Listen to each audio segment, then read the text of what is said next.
J'étais absolument détruit, ni plus ni moins. Je n'ai pas pu me construire parce qu'il y a eu cette histoire l'histoire de mon père et de ma mère qui était connue dans le petit village où je suis arrivé. Daniel Rouxel garde un souvenir amer de sa jeune enfance, des brimades, des vexations, dans ce petit village de Bretagne où il a été recueilli par une grand-mère mal aimante. Son tort, être un fils de Boche. Né durant la guerre, en avril 1943, il est le fruit des amours clandestines de Otto Hamon, un officier de la Wehrmacht en poste en Bretagne, et de Mathilde Rouxel. Son père décède dans la débâcle de l'armée allemande, sa mère se réfugie à Paris, leurs rapports sont épisodiques, mais alors qu'il a 12 ans, elle l'amène en Allemagne voir la famille de son père. Et là, j'ai ressenti pour la première fois de mon enfance de l'affection, de l'amour, quelque chose de chaud, quelque chose qui faisait du bien au cœur.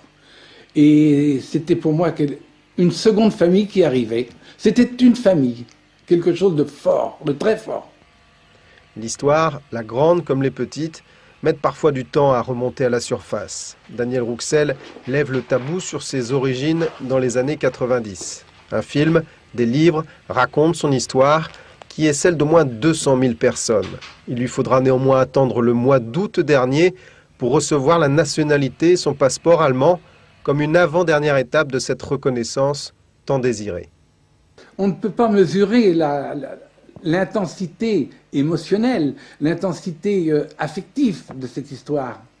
Mais ce qui serait le plus formidable, mais la cerise sur le gâteau, ce serait qu'on nous accorde l'autorisation de porter le nom de notre père.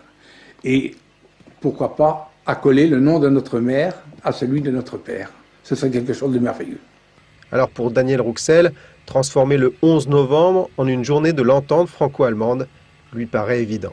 Des deux côtés, vous avez aussi des enfants de la guerre qui sont nés, du côté allemand comme du côté français. Et ce serait formidable que ce jour-là, eh bien, la main dans la main, les enfants d'Allemands et les enfants de Français se réunissent pour aller honorer leur père.